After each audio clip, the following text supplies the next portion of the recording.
Wherever you go, wherever you roam, icons high above, below, coast to coast, north to south, town to town, by word of mouth. Tell your friend, tell your mom, see the signs, drop your jaw, don't delay, seize the day. There's a million ways to say the landscape iconic. America, you got it. AmerICON, AmerICON. Welcome to AmerICON, where the icons are as big as America. To explore and learn more about Iowa, I went to the Iowa State Fair.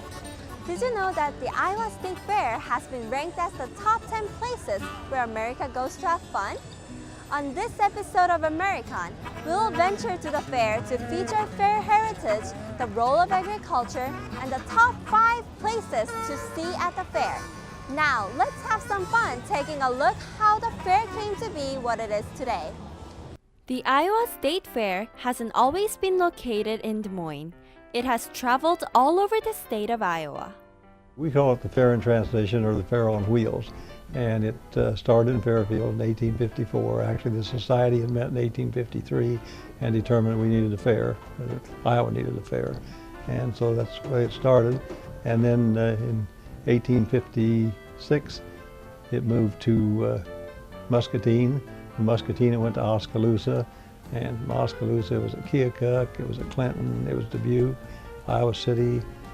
I think there was kind of an argument. They thought there was a need for a permanent fair, and there was a little bit of an argument between Des Moines and Cedar Rapids as who would have the permanent fair. Well, it came to Des Moines in 1879. Floyd Dietz has lived and breathed the fair all of his life and still continues to today. Born on the fairground in 1921. And my mother and father, my father was superintendent of buildings and grounds, and we lived right here on the fairground in the old home that used to be the regular farm here. And when I got out of the service, why, I came back, and my father was still in charge of the maintenance. I thought maybe it'd be a year or two and then I'd go to work somewhere. Well, I ended up being here all my life. Floyd has been as much a part of the fair as the fair has been a part of him. It's a great family reunion because everybody, they've been here since they were young, and they continue to come back. They bring their kids back. They like to have their kids see what they've seen. A lot of people vacation at home, and this might be a 1 or 2 day vacation for some people. I think another thing is you see the best of Iowa at a state fair.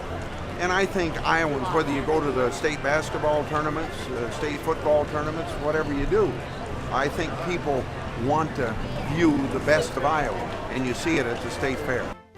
The Iowa State Fair, even in its early days, has been about larger-than-life spectacles. This has made it an icon all throughout the years. One of the major things here that everybody talks about is 1932 and the train crash. And that was really a big thing at that time. They say 30 to 40,000 people on the fairgrounds at that time. And that was not our first train crash. They had one in 1896, another one in 1922, and then one in 1932. And then in 1937, they had the plane crash, which crashed into a house, flew in from around Altoona back into the grandstand area and crashed in there. And when they took the man out there, well, they weren't supposed to do it. They had all things from federal says, no, you can't do that. Well, anyhow, when they finished it, they put him in an ambulance, took him off. Well, somewhere down the road, they switched him, put another man in the ambulance. By the time the officials caught up with him, he was on his way back to his plane in Altoona flying home. The State Fair has kept an iconic spirit alive and continues to offer the grandeur people have come to expect. But they have not forgotten their roots. The Polk County Farmhouse has been turned into a historical museum holding years of heritage of the fair. Walking through the rooms holding artifacts and memorabilia from fairs past brings back fond memories for some, and for others, evokes a feeling of wonder of the past. If learning about history isn't enough for you, you can live it by going into Pioneer Hall. There are many performances on the stage that you can enjoy that are rich with Iowa heritage. There's also a blacksmith that fabricates household decorations and a printer with an authentic linotype machine that prints personalized newsletters for you. And we're trying to get the people involved with writing their name out on a little piece of paper, showing them how the linotype operates, and then we go ahead and print their name on the printing press, and we flip the paper over, and we print the next name, we cut them in two, give you your copy, give them their copy.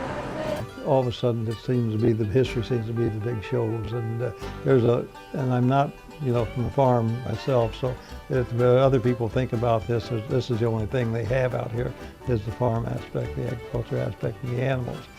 It wasn't as much an agriculture fair as it had been in the past, but yet it's still, that is a reason for the fair, is the agriculture. But I know that this, is very, very big to many people. And of course, it wouldn't be a fair without food. It wouldn't be a fair without a lot of things which make it special for everyone.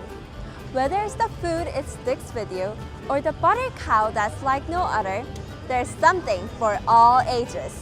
So next time you find yourself in Central Iowa in August, come to the place where you'll find a fairy tale ending to your summer.